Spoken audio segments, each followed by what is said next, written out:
Genesis chapter 2. Thus the heavens and the earth were completed in all their vast array. By the seventh day, God had finished the work he had been doing, so on the seventh day he rested from all his work. Then God blessed the seventh day and made it holy, because on it he rested from all the work of creating that he had done. This is the account of the heavens and the earth when they were created, when the Lord God made the earth and the heavens. Now, no shrub had yet appeared on the earth, and no plant had yet sprung up, for the Lord God had not sent rain on the earth, and there was no one to work the ground. But streams came up from the earth and watered the whole surface of the ground. Then the Lord God formed a man from the dust of the ground and breathed into his nostrils the breath of life, and the man became a living being. Now the Lord God had planted a garden in the east, in Eden, and there he put the man he had formed. The Lord God made all kinds of trees grow out of the ground, trees that were pleasing to the eye and good for food. In the middle of the garden were the tree of life and the tree of the knowledge of good and evil. A river watering the garden flowed from Eden. From there it was separated into 4 waterheads. The name of the first is Pishon. It winds through the entire land of Havilah, where there is gold. The gold of that land is good. Aromatic resin and onyx are there also. The name of the second river is Gihon. It winds through the entire land of Cush. The name of the third river is the Tigris. It runs along the east side of Asher. And the fourth river is the Euphrates. The Lord God took the man and put him in the Garden of Eden to work it and take care of it. And the Lord God commanded the man, "You are free to eat from any tree in the garden, but you must not eat from the tree of the knowledge of good and evil, for when you eat from it, you will certainly die." The Lord God said, "It is not good for the man to be alone. I will make a helper suitable for him." Now the Lord God had formed out of the ground all the wild animals and all the birds in the sky. He brought them to the man to see what he would name them, and whatever the man called each living creature, that was its name. So the man gave names to all the livestock, the birds in the sky, and all the wild animals.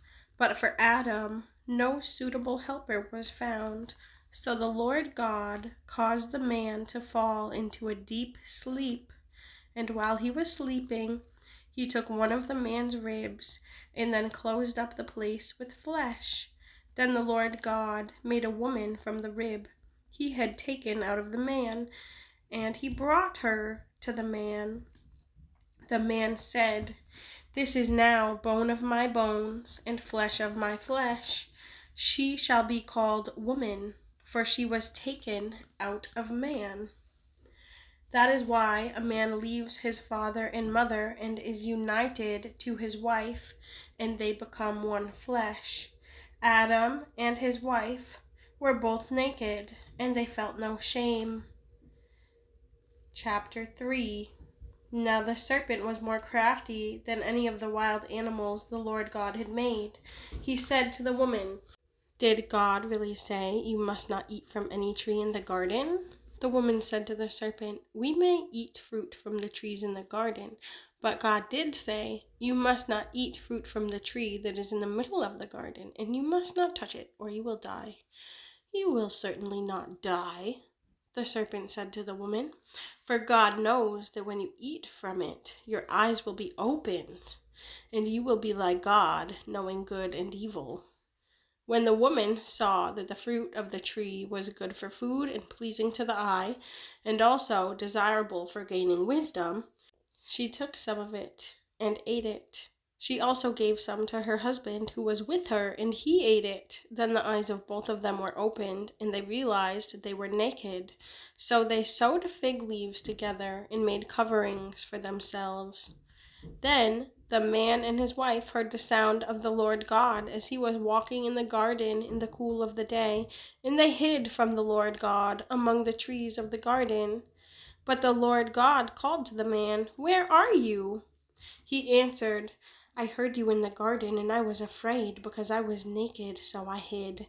He said, "Who told you that you were naked? Have you eaten from the tree that I commanded you not to eat from?" The man said, "The woman you put here with me, she gave me some fruit from the tree, and I ate it."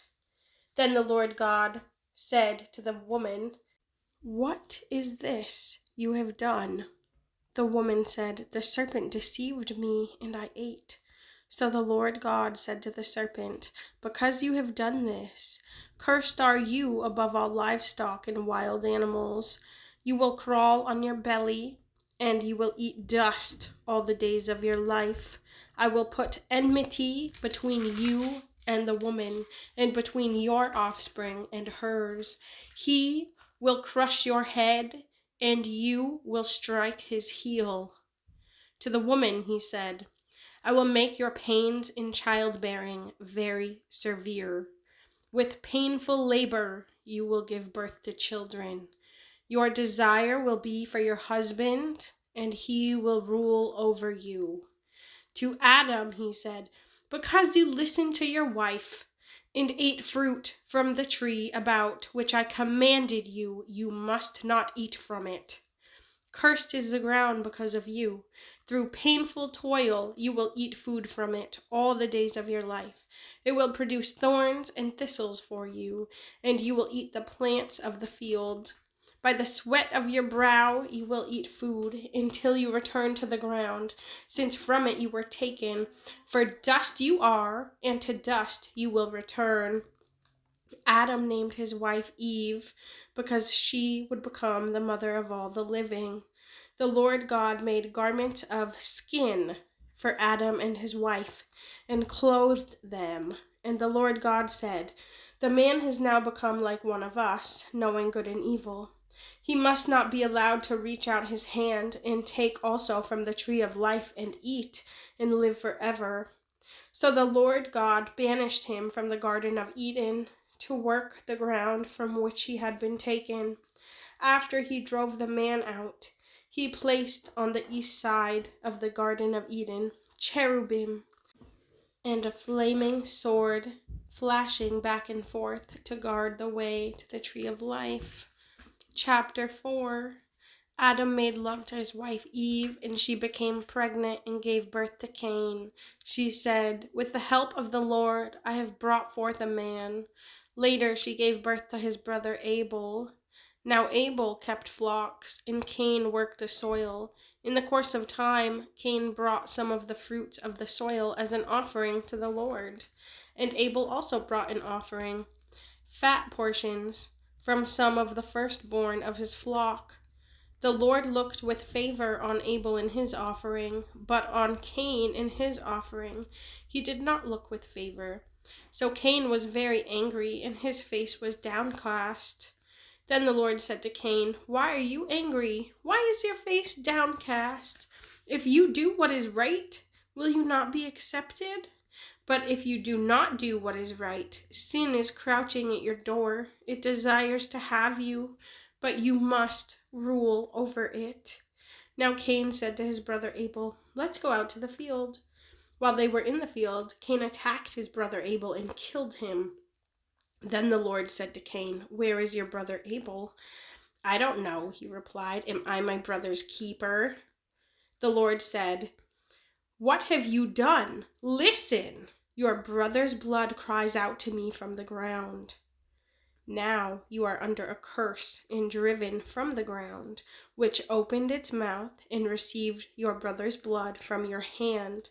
When you work the ground, it will no longer yield its crops for you. You will be a restless wanderer on the earth." Cain said to the Lord, "My punishment is more than I can bear. Today you are driving me from the land, and I will be hidden from your presence. I will be a restless wanderer on the earth, and whoever finds me will kill me." But the Lord said to him, "Not so. Anyone who kills Cain will suffer vengeance 7 times over." Then the Lord put a mark on Cain, so that no one who found him would kill him. So Cain went out from the Lord's presence and lived in the land of Nod, east of Eden. Cain made love to his wife, and she became pregnant and gave birth to Enoch.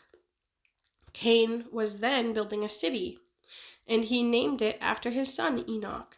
To Enoch was born Irad, and Irad was the father of Mehulalel, and Mehulalel was the father of Methushael, and Methushael was the father of Lamech. Lamech married two women, one named Ada and the other Zillah. Ada gave birth to Jabal. He was the father of those who live in tents and raise livestock. His brother's name was Jubal. He was the father of all who play stringed instruments and pipes. Zillah also had a son, Tubal-Cain, who forged all kinds of tools out of bronze and iron. Tubal-Cain's sister was Naamah. Lamech said to his wives, Ada and Zillah, listen to me. Wives of Lamech, hear my words. I have killed a man for wounding me, a young man for injuring me. If Cain is avenged 7 times, then Lamech 77 times. Adam made love to his wife again, and she gave birth to a son named Seth, saying, God has granted me another child in place of Abel, since Cain killed him. Seth also had a son, and he named him Enosh. At that time, people began to call on the name of the Lord.